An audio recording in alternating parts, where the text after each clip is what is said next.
জুলাই গণ অভ্যুত্থানের সময়ে মিরপুরে হকার মোহাম্মদ সাগর হত্যা মামলায় মানিকগঞ্জ ২ আসনের সাবেক সংসদ সদস্য মমতাজ বেগমকে জিজ্ঞাসাবাদের জন্য ৪ দিনের রিমান্ড পাঠিয়েছে আদালত। তদন্ত কর্মকর্তার আবেদন শুনানি নিয়ে ঢাকার মহানগর হাকিম জুয়েল রানা এ আদেশ দেন। এর আগে রিমান্ড শুনানিতে আদালতে বেশ কিছু ঘটনা ঘটেছে, যা একদিকে গোটা দেশবাসীর জন্য হাসির, অন্যদিকে মমতাজের জন্য কষ্টেরও বটে। জীবনের কথার এই পর্বে থাকছে তারই বিস্তারিত। আওয়ামী লীগের সাবেক সংসদ সদস্য ও জনপ্রিয় লোকসঙ্গীত শিল্পী মমতাজ বেগমকে মঙ্গলবার আদালতে তোলা হবে এ খবর অনেকেই জানতেন। এজন্য সকাল ১০টার পর থেকেই ঢাকার চিফ মেট্রোপলিটন ম্যাজিস্ট্রেট আদালতের সামনে উৎসুক জনতার ভিড় লেগে থাকে। সকাল থেকে গণমাধ্যম কর্মীরা আদালতের সামনে আসতে থাকেন। বেলা ২টার পর ঢাকা মহানগর গোয়েন্দা পুলিশ মমতাজকে ডিবি কার্যালয় থেকে আদালতের হাজতখানায় নিয়ে আসে।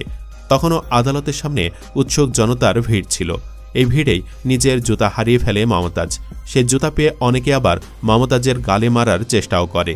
বেলা ৩টার পর মমতাজকে হাজতখানা থেকে বের করে আনা হয়।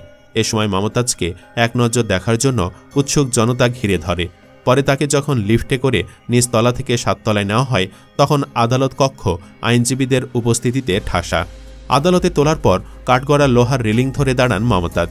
মিরপুর থানায় করা সাগর হত্যা মামলায় তাকে ৭ দিন রিমান্ডে নেওয়ার পক্ষে যুক্তি তুলে ধরেন ঢাকা মহানগর দায়রা জজ আদালতের প্রধান পাবলিক প্রসিকিউটর ওমর ফারুকি। পিপি মমতাজের বিরুদ্ধে একের পর এক বক্তব্য দিয়ে যাচ্ছিলেন। মমতাজের পক্ষে একজন আইনজীবী থাকলেও শুনানির সময় তিনি আদালতে কোনো কথা বলেননি মমতাজও। কেবল কাঠগড়ার লোহার রেলিং ধরে দাঁড়িয়েছিলেন বিমর্ষ মমতাজ। শুনানি শেষ হলে বিচারক মমতাজকে ৪ দিন রিমান্ডে নিয়ে জিজ্ঞাসাবাদ করার অনুমতি দেন। তখনও মমতাজ ছিলেন নির্বিকার। তবে মমতাজ নির্বিকার থাকলেও আদালতে ছিল উত্তেজনা। রিমান্ড শুনানি ঘিরে ঢাকার চিফ মেট্রোপলিটন ম্যাজিস্ট্রেট আদালতে নাটকীয় দৃশ্যের অবতারণা হয়। তাকে আদালতে হাজির করা হলে আইনজীবীদের মধ্যে বেশ হট্টগোল শুরু হয়। শুনানিকালে রাষ্ট্রপক্ষের কৌশলী তার বক্তব্যে মমতাজের রাজনৈতিক সংশ্লিষ্টতা এবং বিতর্কিত মন্তব্যগুলো তুলে ধরেন, যা এজলাসে হাসির রোল তোলে। অন্যদিকে আসামিপক্ষের আইনজীবীকে খুঁজতে বেগ পাওয়া এবং রিমান্ডের মেয়াদ নিয়ে আইনজীবীদের অসন্তুষ্টে আদালত কক্ষ উত্তপ্ত হয়ে ওঠে। দুপুর ২টা ১৭ মিনিটে মমতাজকে আদালতে আনা হয়। পরে আদালতের হাজতখানায় রাখা হয় তাকে। বিকেল ৩টা ৩ মিনিটে তাকে এজলাসে তোলা হয়। এ সময় একসঙ্গে অনেক আইনজীবী সেখানে উপস্থিত হন। এতে আদালতে হট্টগোল তৈরি হয়।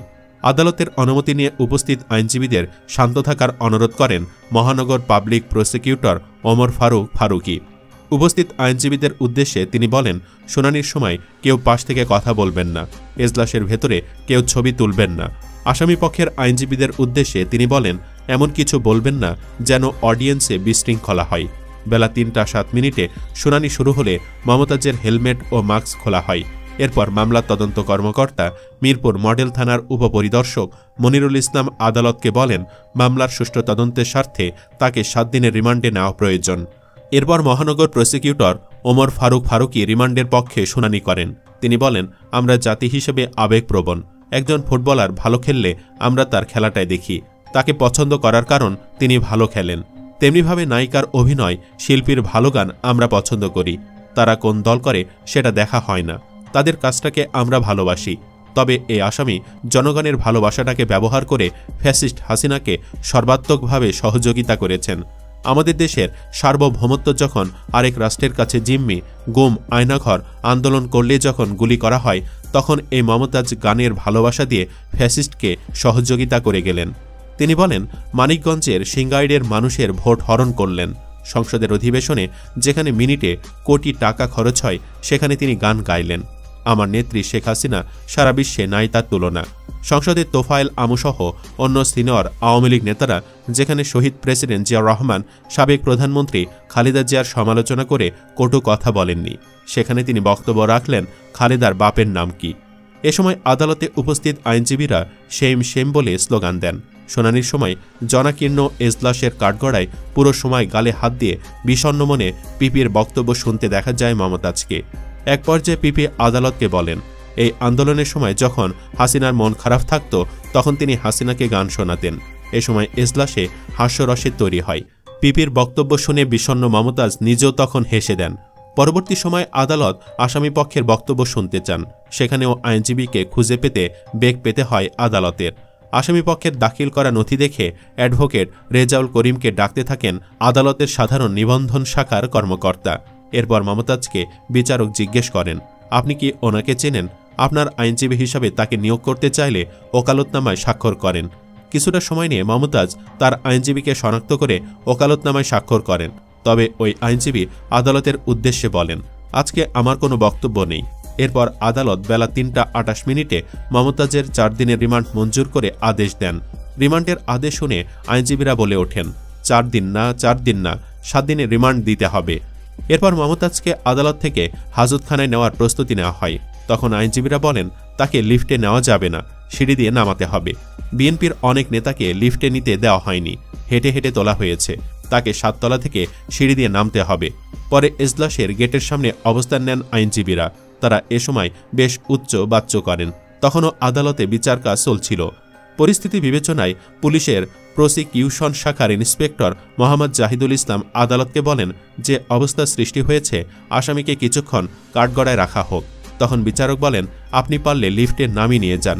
জবাবে জাহিদুল ইসলাম বলেন, অতিরিক্ত পুলিশ সদস্য এখানে নেই, পরিস্থিতি বিবেচনায় এখানে তাকে কিছুক্ষণ রাখতে হবে।